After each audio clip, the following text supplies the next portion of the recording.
안녕하세요. 아만지입니다. 오늘은 과정안 쓰기에 대해 이야기해보려고 해요. 일단 첫째, 과정안 득점 포인트. 둘째, 과정안 답안 양식. 셋째, 조건에 없어도 꼭 써줘야 하는 거. 넷째, 과정안 스터디 방법, 시간 연습, 피드백 방법 등 여러가지 꿀팁들 이렇게 설명해보겠습니다. 거두절미하고 바로 시작해볼게요. 과정안에서 제가 가장 중요하게 생각하는 건 활동이 얼마나 참신한지 이런 것들이 아니라 조건 충족 그리고 글씨체예요. 과정안은 특히나 여러가지 조건들이 바로 명확히 명시되어 있기 때문에 조건 충족이 더욱더 중요합니다. 그리고 수기로 직접 작성하기 때문에 보여지는 글씨체, 가독성도 분명히 채점하는 데 영향을 미친다고 생각합니다. 조직 논술처럼 말이에요. 자, 이제 수업 과정안 문제와 답안 형식에 대해 말씀드릴게요. 제가 썼던 것 중에 남아있는 가장 최근 과정안을 가져와 봤어요. 2019 기출 문제인데요. 문제는 하이패스에 실려있는 2019 기출 복기본을 사용했습니다. 크게 조건, 차시 전개, 사용할 수 있는 자료 및 기자재, 지도서 내용, 학습 실태, 학습 선호도가 제시됩니다. 물론 문제에서 제시해주는 모든 내용을 반영해서 과정안을 작성해야 합니다. 답안지는 이렇게 생겼어요. 답안 양식은 정해져 있진 않고 저희가 임의대로 만든 건데 실제 시험과 큰 차이는 없습니다. 우선 답으로 써야 하는 항목은 학습 목표, 교육 과정 또는 학습 활동 재구성 전략, 학습 단계, 학습 요소, 교수 학습 활동, 시간, 자료 및 유의점, 그리고 평가란입니다. 써야 될 게 은근 많죠. 학습 목표는 보통 차시명에다가 할 수 있다 라는 행동 목표로 진술해 줍니다. 표현할 수 있다, 뭐뭐뭐를 설명할 수 있다 이런 식으로요. 2019 기출 기준으로 차시명이 배추 흰나비의 한사리의 특징을 글과 그림으로 표현하기 이니까 학습 목표는 어떻게 될까요? 그렇죠. 배추 흰나비의 한사리의 특징을 글과 그림으로 표현할 수 있다 라고 쓰면 되겠죠. 중요한 건 재구성 전략 칸입니다. 여기서 첫 번째로 조건 충족을 여기서 하셔야 해요. 문제 조건을 한번 볼까요? 첫 번째, 과학적 의사소통 능력을 기를 수 있는 과학 글쓰기 활동을 블록차시 수업으로 구성하시오. 2. 학생 참여를 유도할 수 있는 협력적 활동을 구성하시오. 3. 과정 중심 평가의 내용과 방법을 포함하여 수업을 계획하시오. 4. 관찰한 것을 글로 쓰기 싫어하는 학생에 대한 지도 방안을 포함하시오. 그럼 여기서 이 4가지 조건을 무조건 다 반영해서 재구성 전략안에 적을 필요는 없어요. 재구성 전략도 교육과정 재구성이냐 학습활동 재구성이냐에 따라 조금 다르거든요. 교육과정 재구성은 학습활동보다는 조금 더 큰 범위에서의 재구성을 말해요. 어떤 교과를 융합할 건지, 어떤 평가 방식을 사용할 것인지 이런 것들이죠. 반면에 학습활동은 조금 더 작은 범위에서 어떤 형태의 활동을 할 건지, 모둠인지, 짝인지, 개인인지, 역할극인지 이런 것들에 해당해요. 저도 처음에는 이런 구분 없이 썼는데 저보다 1년 먼저 서울 지역 합격하신 선배님께서 피드백을 주실 때 이 2개가 다르다고 알려주셨거든요. 그러면 이런 식으로 쓰는 거예요. 만약에 교육과정 재구성 전략이면 과학과를 중심으로 국어과를 융합한 과학 글쓰기 활동으로 학생의 과학적 의사소통 능력을 기른다. 과정 중심 평가와 맞춤형 피드백을 통해 책임 교육을 실현한다.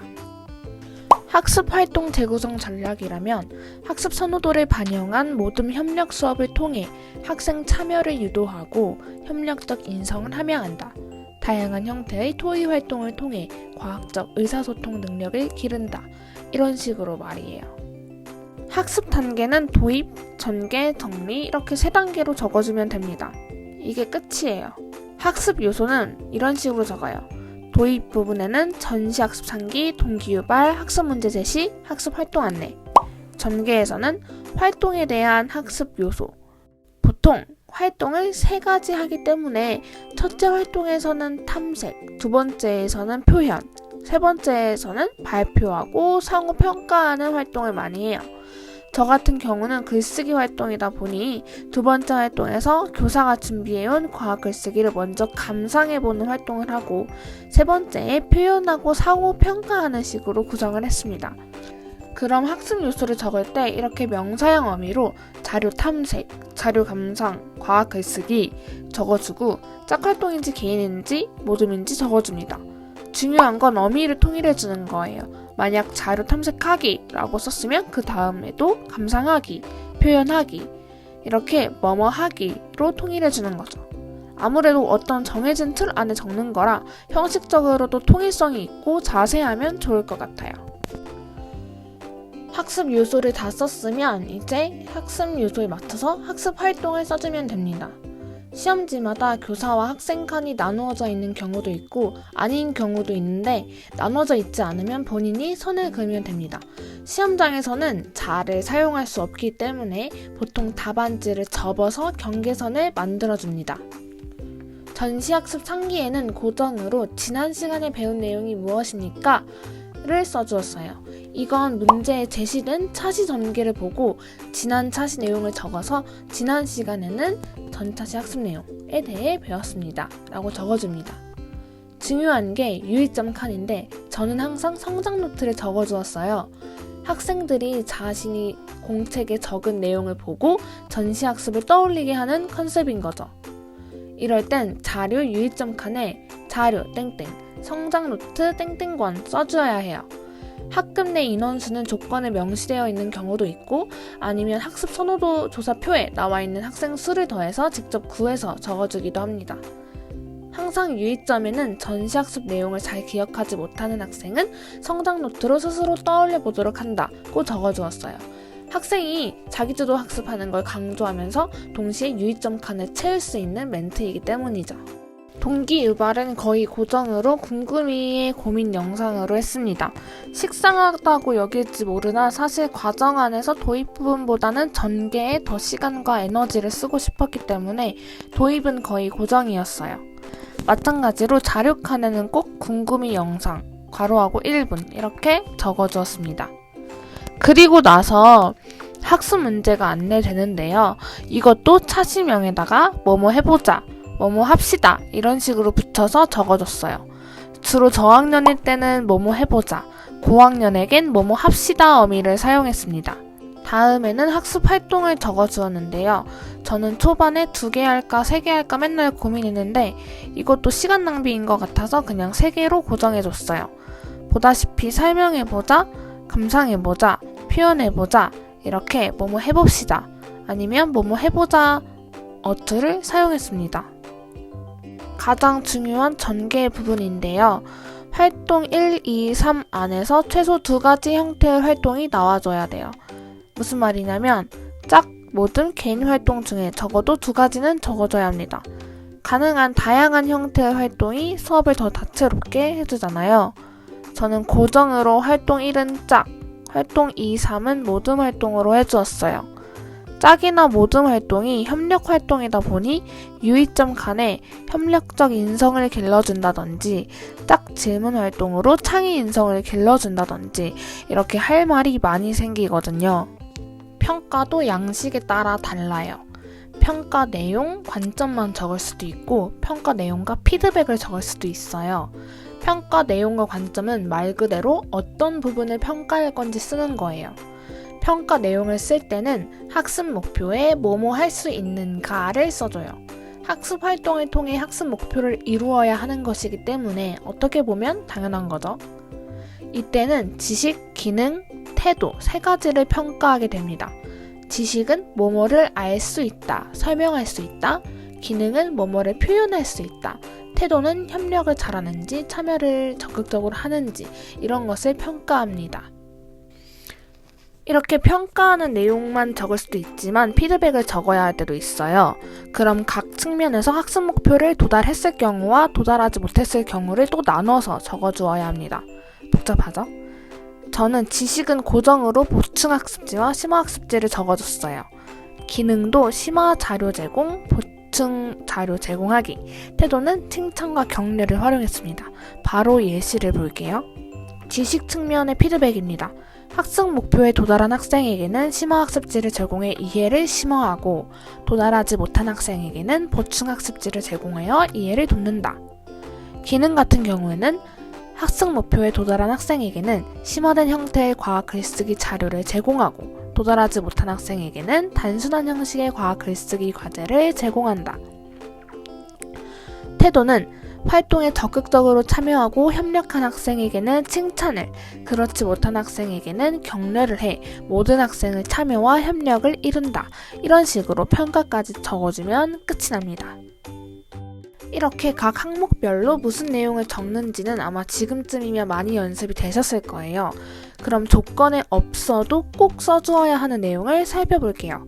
첫 번째, 확산적 발문입니다. 확산적 발문은 답이 여러 개가 나올 수 있는 질문을 해주는 게 포인트예요. 예를 들어, 왜 그렇게 생각하나요? 무엇을 한 이유가 무엇입니까? 무엇과 다른 생각을 가진 학생이 있나요? 무엇을 해야 할까요? 어떻게 활용할 수 있을까요? 이런 것들이죠. 교사 발문 칸에 이런 발문을 적어주었다면 학생 칸에는 반드시 2개 이상의 답변을 적어 내가 확산적 발문을 사용했다는 것을 확인 사살해주면 좋습니다. 여기에 유의점 칸에도 확산적 발문을 통해 학생들이 창의적 사고를 기르도록 한다. 이런 멘트 넣어주면 좋겠죠. 둘째, 과정중심 평가입니다. 과정중심 평가야말로 교습 평기의 제일 중요한 요소이죠. 과정중심 평가를 드러내기 위해서는 체크리스트를 통한 교사 관찰평가, 또래학습지를 통한 동료평가, 손가락 점수나 배움 공책을 활용한 자기평가가 있습니다. 학습 활동 중에 이 3가지를 모두 활용하면 좋아요. 예를 들어 활동 2에서는 교사가 체크리스트를 통해 관찰평가를 진행한다고 쓰고 활동 3에서는 발표활동을 하면서 동료평가를 하는 거죠. 그리고 정리 단계에서는 자기평가를 진행하면 과정중심 평가는 완벽해지는 거죠.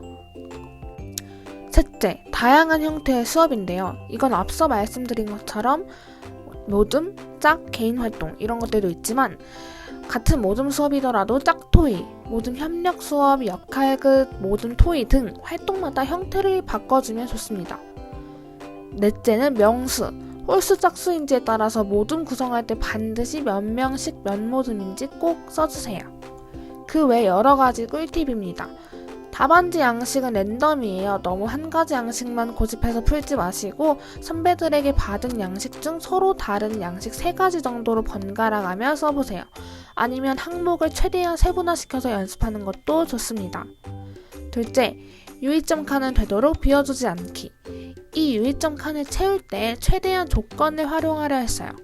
예를 들어 모듬 수업을 할 때 유의점 칸에 학습 선호도를 반영한 모든 협력 활동을 통해 학생의 참여를 유도하고 협력적 인성을 기른다. 이렇게 선호도 반영, 학생 참여, 협력적 활동 이런 말들을 넣어서 내가 조건을 반영하고 있다를 온몸으로 티내도록 쓰는 거죠.